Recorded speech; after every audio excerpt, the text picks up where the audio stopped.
the men in our family don't like to speak out loud, which I find extremely surprising, because when there's something they don't like, they can complain for hours and hours and hours.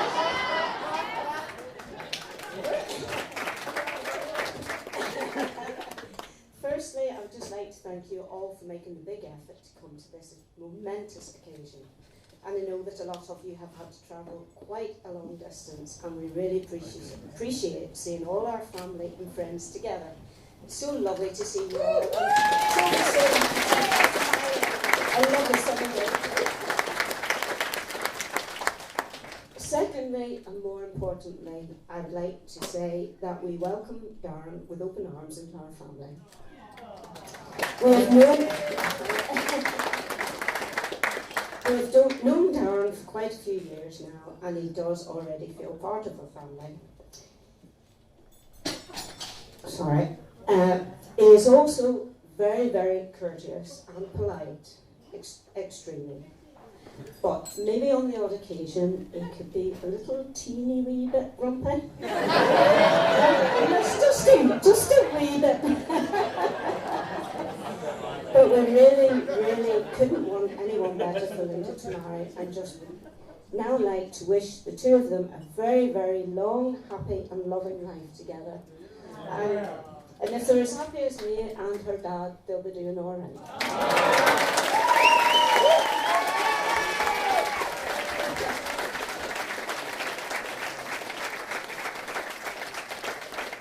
So could I now ask all of you to raise your glasses to the lovely couple, Linda and Darren.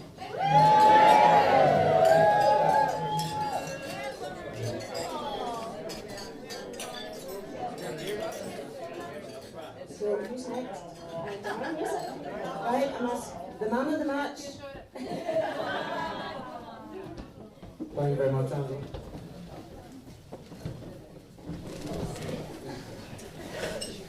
Thank you to all of you for coming along to celebrate our wedding day. It really means a lot to us both. The support and the build-up to the wedding from family has been truly heartwarming. Thanks so much to our parents, Linda's folks, Gordon and Angela, and my parents, Martin and Gillian, and of course, mommy number 3, Annie D. Some people will be glad to see the back of the wedding. A special mention has to go to Linda's dad, Gordon. Since retiring a few years ago, Gordon thought he would be living the good life until we announced the wedding. Since then, there's been nothing short of a Chinese sweatshop going in Linda's parents' garage, where Gordon has slaved and toiled, sanded and painted to create the increasingly long wish list of beautiful table decorations and surrounding artifacts you see before you.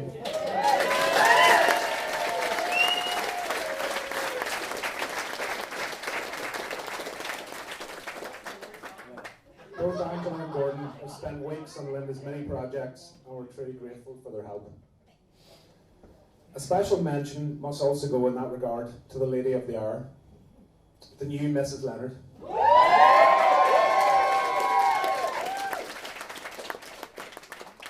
I've been humbled to see how calm Linda's been in all of the lead up to the wedding. I had heard the horror stories of bridezillas and was somewhat apprehensive, but Linda has taken it all in her stride. One small example of this was when we went to collect the suits last Saturday in Portadown, when Linda told Glenn, the suit fitter, that we hadn't sorted buttonholes for the suits and asked if we had any. When he didn't, she announced that she would make them herself.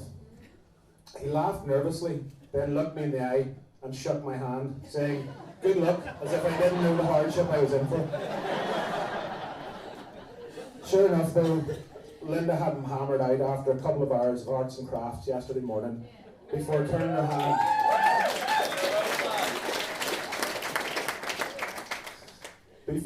hand to flower arranging without a single meltdown.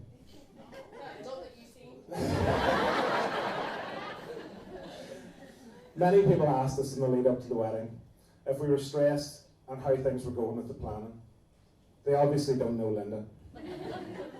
Thorough, organised, meticulously planned, endless lists, calendar dates, etc. Something Linda has beaten into me over time. My friends from my teenage years still often poke fun at my timeliness, or lack thereof. A running joke that I just might be ready for a night out an hour later than my proposed time if they were lucky.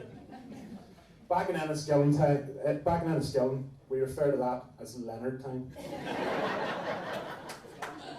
Ha-ha! It is now I who take the moral high ground.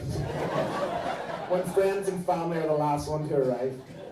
It is those small opportunities to gloat that I can thank Linda for.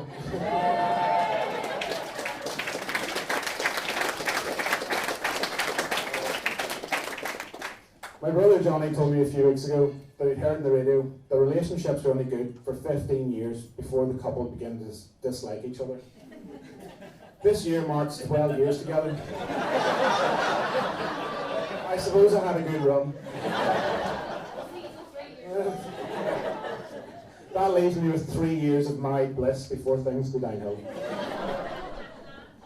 In all seriousness though, this really is the best day of my life, and I'm sure Linda will say the same.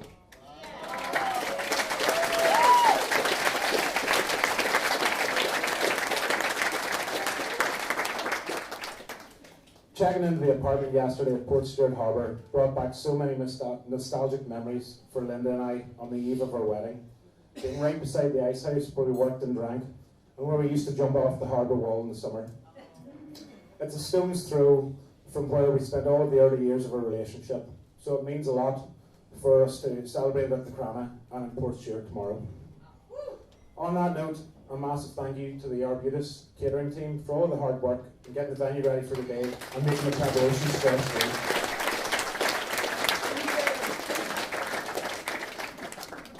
Can I ask you all to be temporarily upstanding and raise a toast? To the most beautiful bride, and now, my wife, Linda Leonard.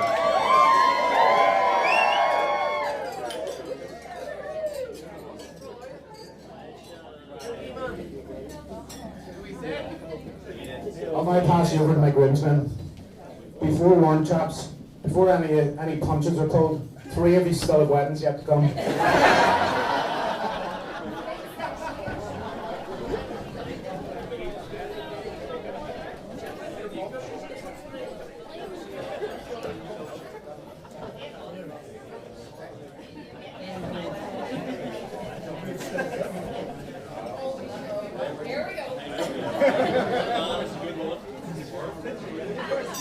I had the pleasure of Darren speaking at my wedding, but I did choose to go a wee bit easy, so you're safe enough, Darren. For those of you who might not know who I am, I'm Johnny, the middle child. The 3 good cubs, as Mum called us in our time, have learned, tried and tested many things over the years. In short, Darren made mistakes and we followed. One thing we had in common was the need for speed. We can thank Dad, arguably Mum for that too.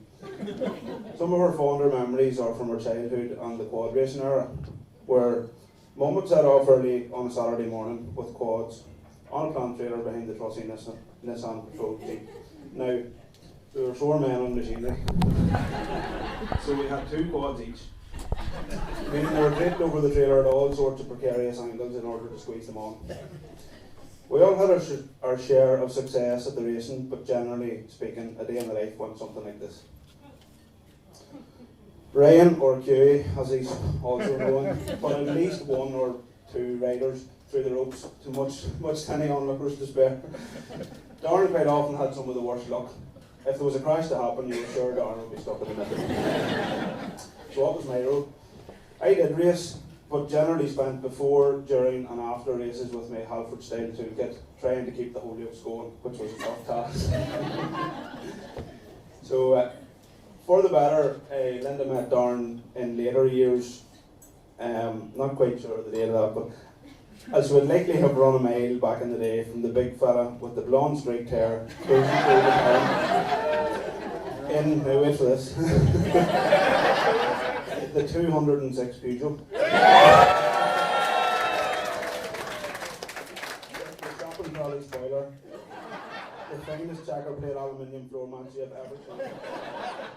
And a subwoofer the size of a small fridge, last night, whatever the latest R&B or heavy dance music was at the time. Dead praise, hip hop, and Nelly's grills come to my mind.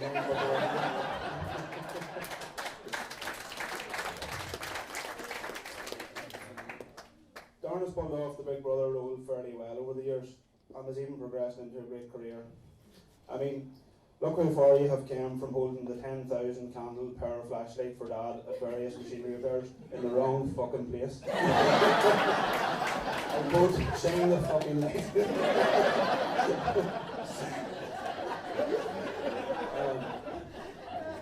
I'm not quite sure if Linda has figured it out yet, but our Darn is, or at least was, fond of an odd huff.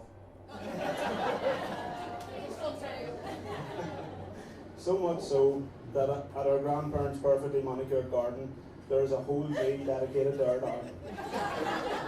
It's called the Huffin' Tree. Whereas a child Darn would sit at the bottom with arms folded, legs crossed, and a face of thunder. So Linda, I hope your gardening skills are up to scratch, as your first task in married life is to plant a huffing tree for your new husband to sit at over the years to come. He's all yours now.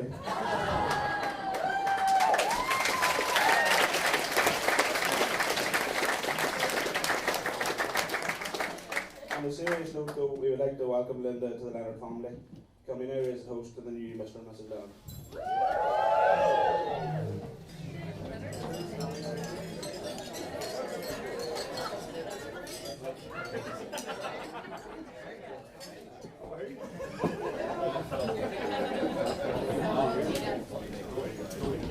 I'll hand you over to Ryan now for round 2.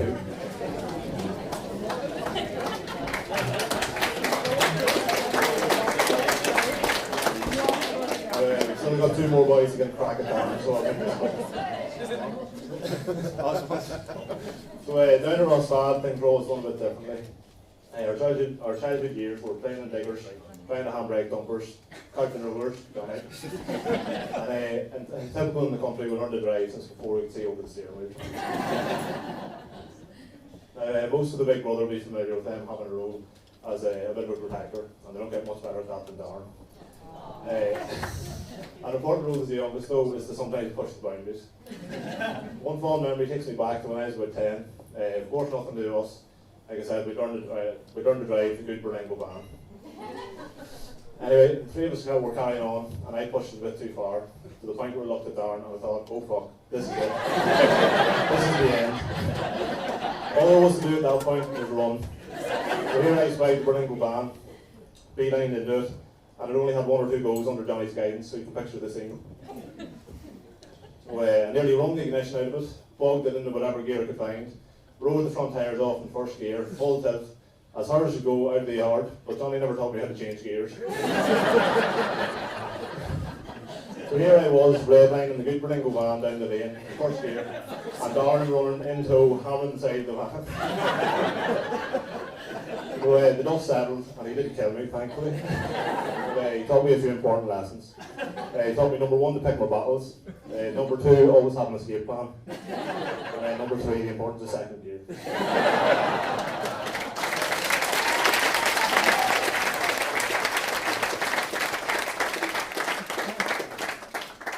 Darren being the oldest is usually the one to impart the key life lessons, ones that we've employed from a young age. One very important one stretches all the way back to primary school, when Darren stayed with Granny Granda the night before, and Granny made Darren his packed lunch. Some poor young lad had the complete misfortune of kicking a random school bag outside a classroom, and it was our Darren's. Let's just say the boy paid the price.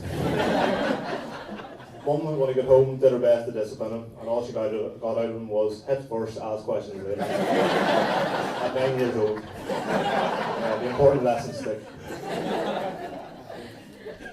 Darren also had the tough task, of taking me and Johnny on our first drinking experiences.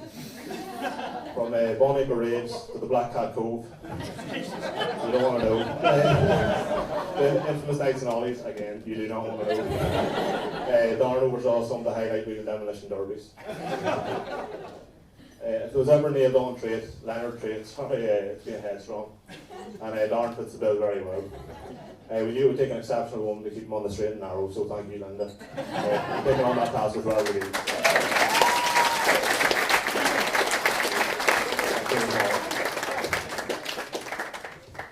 I'm really looking forward to this. No, honestly, I haven't. Good afternoon, everyone. Thank you all for coming. Now, for those who don't know me, I'm Mark. I'm Darren's second cousin. I'm one of his oldest and dearest friends.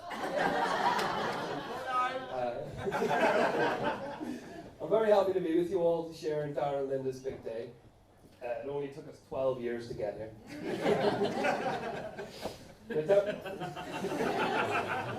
Now, Darren asked me to prepare some words, but don't worry, I'm going to keep this short, like Darren's brief attempt at becoming a DJ.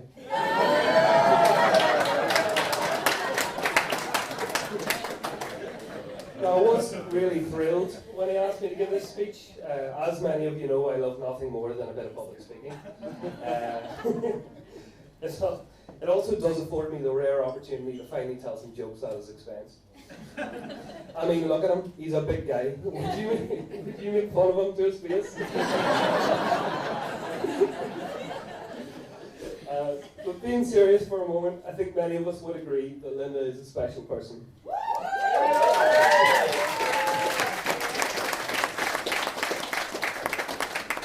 Someone deserving of the best.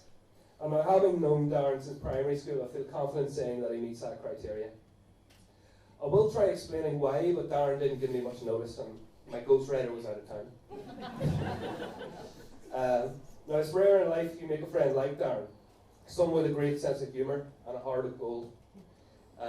Throughout our youth, we formed a tight-knit group of friends, and he was always at the core. He was always looking out for us, organising things for us to do, and driving us around in his tastefully modified Peugeot 206.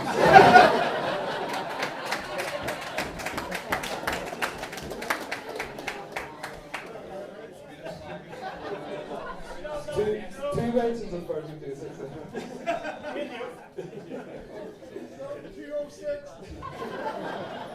206. Don't be terrible.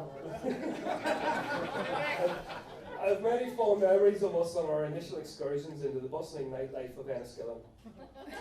Normally by an hour late, as Darren was busy straightening his hair.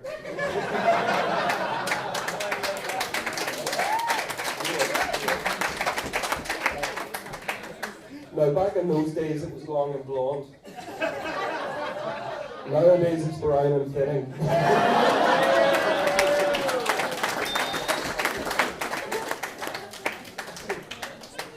Sorry.